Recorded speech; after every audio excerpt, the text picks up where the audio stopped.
Assalamualaikum warahmatullahi wabarakatuh. Selamat pagi siswa hebat kelas 6 yang selalu Bu Ika banggakan. Semoga kalian selalu ceria, salam sehat, salam semangat belajar. Ketemu lagi bersama Bu Ika. Kita akan belajar bersama. Anak-anak, kali ini kita akan belajar tema 2, persatuan dalam perbedaan, subtema 1, rukun dalam perbedaan, pembelajaran yang ketiga.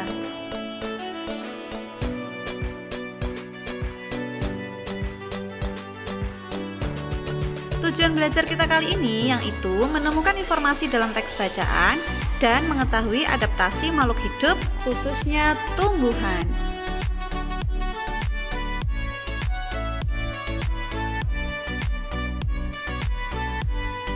Tumbuhan beradaptasi dengan lingkungannya untuk bertahan hidup.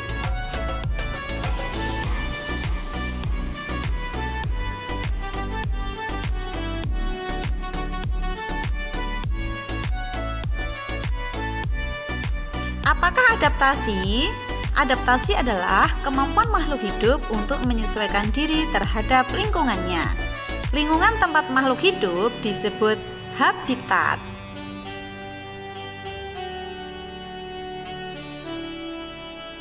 Habitat tumbuhan ada 5, yaitu 1. Xerophyte, tumbuhan yang dapat hidup di lingkungan yang memiliki sedikit air atau kering. Contohnya adalah kurma, lidah buaya, dan kaktus. Kaktus yang pertama, batang tebal untuk menyimpan cadangan air. Yang kedua, permukaan batang licin dan daun seperti duri untuk mengurangi penguapan. Yang ketiga, akar serabut dan panjang untuk mencari air. Yang kedua adalah halophyte, tumbuhan yang hidup di lingkungan dengan kadar garam yang tinggi, misalnya di laut, muara sungai, dan pantai. Biasanya tempatnya berpasir dan berlumpur dan mengandung sedikit oksigen. Contohnya adalah tumbuhan bakau.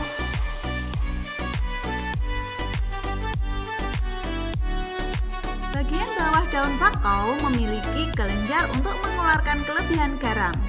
Daun kaku, tebal, dan permukaannya licin yang berfungsi untuk mengurangi penguapan dan penyimpan air. Akar nafas berfungsi untuk memperoleh oksigen, akar tunjang berfungsi untuk menopang tumbuhan bakau. Yang ketiga, hidrofit, tumbuhan yang dapat hidup di lingkungan air, contohnya teratai dan enceng gondok.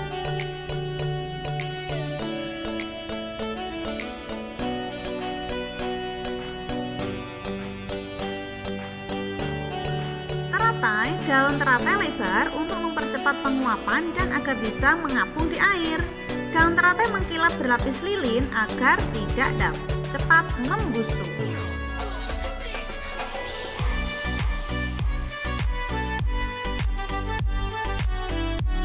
Enceng gondok. Enceng gondok memiliki pangkal daun yang menggembung berguna untuk mengapung di air. Akarnya yang lebat untuk menjaga keseimbangan agar tidak terbalik.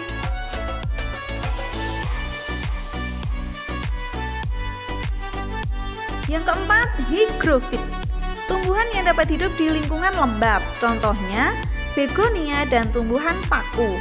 Penguapan terjadi sangat lambat, air dikeluarkan melalui struktur khusus pada daun yang disebut hidonata. Untuk daun lebar, bentuk daun lebar dan tipis sehingga mempercepat penguapan air. Stomata lebih banyak dapat di permukaan dan di atas daun, sering melakukan gutasi atau proses penguapan air di sepanjang tepi daun. Itu adalah tumbuhan paku. Yang kelima, adaptasi tumbuhan di lingkungan miskin nitrogen. Jenis tumbuhan ini melakukan adaptasi dengan cara merangkap serangga kemudian mencernanya sebagai sumber nitrogen. Contohnya adalah kantung semar. Kantung semar mengeluarkan bau yang tidak sedap untuk menarik serangga. Serangga akan terperangkap dan mati.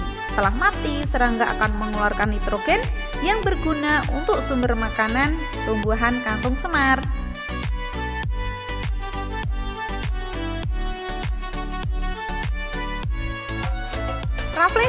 Rafflesia mengeluarkan bau tidak sedap untuk menarik serangga. Rafflesia beradaptasi untuk membantu perkembangbiakan.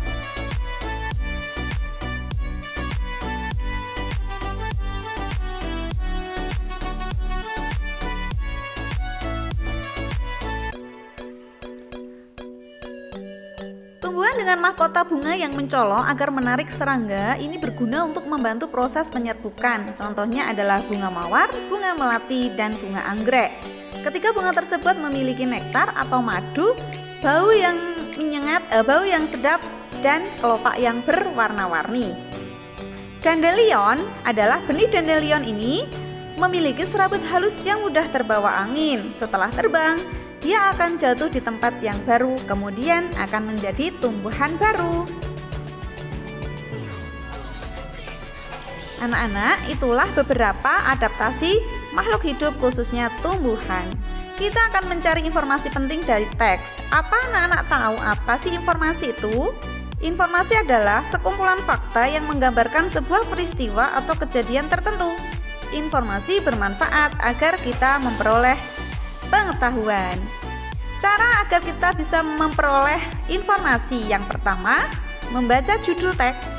Yang kedua, membaca teks dengan cermat. Yang ketiga, membuat daftar pertanyaan untuk setiap paragraf. Dalam menyusun pertanyaan untuk setiap paragraf, kita bisa menggunakan 6 kata tanya yang sering kita panggil adik Simba. Apa, di mana, kapan, siapa, mengapa, dan bagaimana. Apa untuk menanyakan sesuatu atau peristiwa. Siapa untuk menanyakan orang. Mengapa untuk menanyakan alasan.